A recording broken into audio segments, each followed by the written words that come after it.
Oh, that revolutionary Liszt. There's the whole tone scale. There's the whole impressionist world gathering, and even a little note of the macabre. It is, and it's a microcosm. Yeah. You know, it's an incredible piece. They're still finding. There's another one, Carousel, which was published along with Toccata, and I'm wondering if Johansen will include that. Anyway, I would like to hear it again because I've never heard it.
Gunnar Johansen in Franz Liszt's Toccata. John, when did one in A minor, which I've never heard, and then the Grand Galop chromatique, which was a Liszt favorite, his ending piece, so to speak, and it went out of fashion, but it is great fun. Didn't he also, Liszt, perform these pieces during intermissions? You know, I don't know. I have read that somewhere, that he actually, when he was on tour, during the intermission, he would play these pieces. You know, the audience attention, I have no idea for what other purposes. Well, anything he did, I would believe, because, I mean, he could leap from stages and balconies, or what. It depended on his mood. He was a volatile individual, to say the least. Let's hear Gunnar Johansen playing the Galop in A minor, and then the Grand Galop chromatique.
Gunnar Johansen, first in the A minor Galop, and then in the Grand Galop chromatique. And John, that is real circus music. It is, and he plays it like circus music, which I think is wonderful. You know, this was composed in 1840, and you already hear the seeds of Offenbach and other light music of the French composers of the Hertz and yes, Pixis. Right, and there's another aspect of Liszt, this fun and this almost camping around. And, you know, Constant Lambert orchestrated this for ballet in the 1930s, Sadler's Wells in England. We'll be back with more Gunnar It's Johansen. about the 7th or 8th Rhapsody. We start seeing some signs of what we know as the Hungarian Rhapsodies. But he wrote many versions of these Hungarian Rhapsodies. Of number 15, he wrote 5 versions. The Rákóczi March, yes. Yes. And the others, frankly, the version that Johansen's recorded is much more interesting. But these are different versions of the later to become Hungarian Rhapsodies. So we will hear something that will eventually become the 13th Rhapsody, Yes. and which is a work that, in your opinion, is ornamentally just so extraordinary, Yes, it's one of the great examples of ornamentation. and yet it's absolutely unknown. Yes, Liszt has been criticized for this, but, you know, if you look at the ornamentation of Handel and many of the Baroque composers, you know, we think of that as being very beautiful and enjoy it very much, but we sort of look down upon it in Liszt, I guess, with composers that are very stark, Chopin and Schumann. They don't dwell on this aspect nearly Right, not as at all, much. yes. But this is definitely ornamented. Okay, we'll hear the ornament. Gunnar Johansen in the title, the Magyar.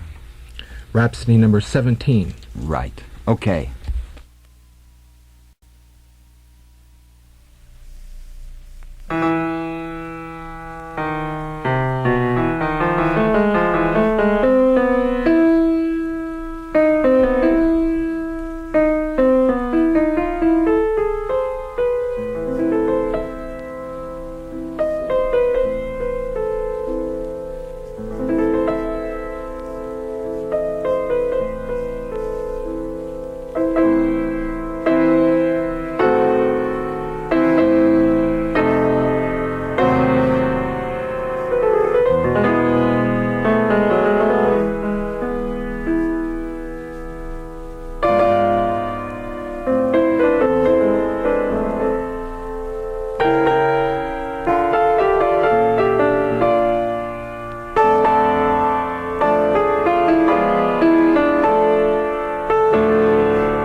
John, what did we hear?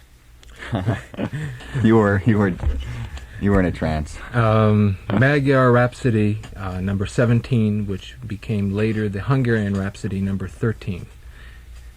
Fascinating example. And I never knew that there were this whole set of works before the final Hungarian Rhapsodies. But this happens so much in Liszt. I really must say that I can't say which versions I prefer. Mm-hmm. They're so close in many ways, and they're both versions are marvelous pieces. And he's recorded all of them. Yes. Well, no, there's two that he did not find. Mm-hmm. There's two in existence which he could not get a hold of in time to make the record. But they do exist. There are two more. You were saying that Johansen's mind and body is something that works so well together that it's almost a mystery when you are with him. When he looks at you, it's even from a certain objective.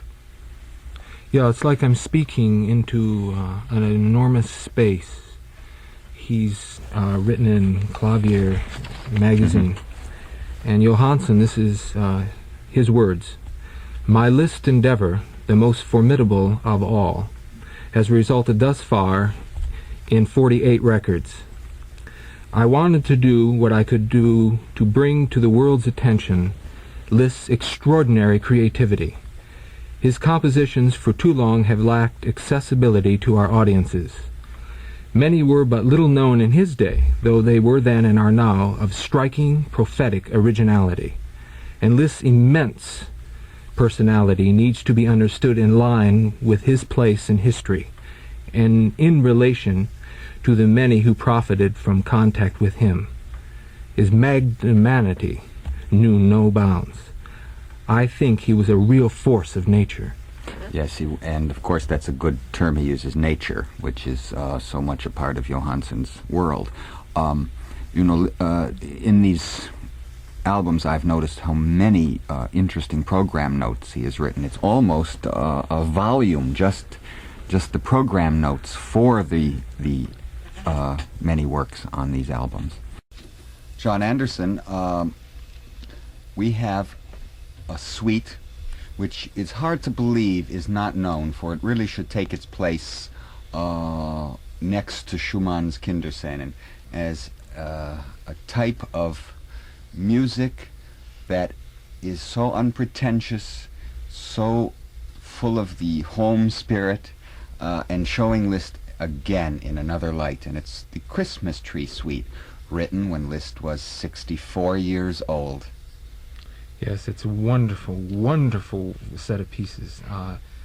The last two on the series is two Hungarian portraits, which were Liszt delving into another area, which was self-portraits, which he wrote a great number of different people. And these pieces, if I don't mind saying so, border on maybe what Mahler was coming to in the 20th century, which was sort of the agony and the ecstasy, reaching out and striving for struggling with an inner world, and destruction of emotions in humanity. The last two, the portraits, right? Yes. And the others are marvelous. They're Christmas songs. And they're pieces that anybody who plays the piano at all can sit down and play these pieces. And it's remarkable that people don't play these around the Christmas tree. I know that I can imagine Johansen sitting out in the woods with the icicles hanging off the house and the beautiful snow and the tinsel and his tree, and sitting at his beautiful dual manual Steinway in the living room and playing this for him and his family and his friends and Frank Lloyd Wright and everyone else. Even Leonardo da Vinci. Even Leonardo. He's probably even still listening. Well, of course, John, the reason is so many of Liszt's works are unknown, and this is just another group. Remember, over 1,400 works. Staggering. If Matt would read the titles of the works, we'll get to the music. Okay, if I may read the introduction also. It says, in his own liner notes, it says, consisting of 12 pieces, I include here only 10 because I feel the last two, which he calls Polish and Hungarian, do not belong to the spirit of the rest. The group was dedicated to Daniela von Bülow, Liszt's granddaughter, and composed between 1874 and 76, and they're the most ingratiating of all Liszt's works. And the 10 pieces are Old Christmas Song, Holy Night after an old tune, The Shepherds at the Crib, The March of the Three Holy Kings, Lighting of the Christmas Tree, Caroline, Slumber Song, Old Provence Christmas Song, Evening Bells, and Of Yore. Gunnar Johansen to play them.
from Liszt's 64th year or so, the Christmas Tree Suite, in a beautiful and loving performance by Gunnar Johansen. And you are very satisfied with that. Yes, I am. I'm feeling very, very warm and very, very mellow inside. Well, we certainly know that you love this man dearly, and I am pleased that you have come to give us more insights on him, and I thank you for the recordings you have brought us, your time, and John Anderson, I wish you the best of luck as a playwright and in your new Renwick Street Playhouse, right? Which I hope will be packed on opening night in September. And I will see you again. I hope so, David. It's been an extraordinary, wonderful experience being here. I wish you and the station and all the lovely people who have been so nice to me here, the very, very best. You have no idea how wonderful these people are.